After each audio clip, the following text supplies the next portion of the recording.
So early termination of a lease is early termination of the lease, right? And we need to remember that. I think taking a step back, we've forgotten as consumers that when we agree to something, that people normally place a lot of reliance on that agreement and actually being able to either collect money or collect services or make supplies in terms of that agreement. So these consumer laws that exist are there to protect the consumer, but one cannot take away from the fact that there is going to be some harm that's going to be suffered by a person canceling something before the parties had agreed it should be cancelled, right? Either way, early termination is early termination, and it's something that should be considered an exception and not simply accepted across the board as, I'll walk out of this lease whenever I feel like walking out of this lease. Now, that is why the reasonable cancellation penalty exists. And this is in terms of Section 14 of the Consumer Protection Act. So yes, it does give this consumer the power or the right to exit a long-term agreement early. And yes, you know what? Sometimes this is necessary because circumstances change and life changes. And maybe we do need to try and help in situations where there's a sudden change that requires a tenant to exit so that they can make better decisions for themselves. But that being said, if there's an early termination, there is a right that a landlord has to claim a reasonable cancellation penalty. Now, what is a reasonable cancellation penalty?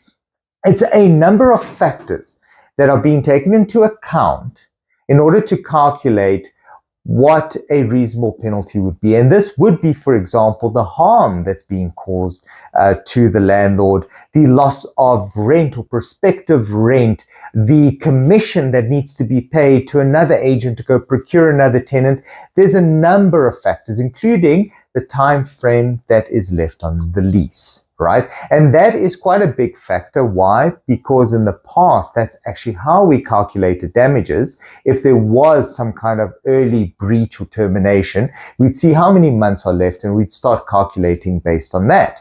Now, in this particular question, the landlord, so the tenant did give the early notice, but the landlord has decided not to rent the property out again.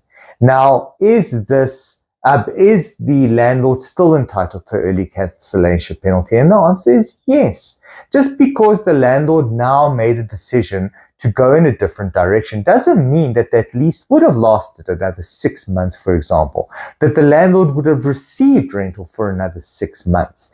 So it's very possible that there has been harm that's been suffered and that the landlord would have preferred to stay in the lease, but now has pivoted another way in order to be able to get out of this property investment. That does not necessarily mean that a reasonable cancellation penalty is not going to be levied.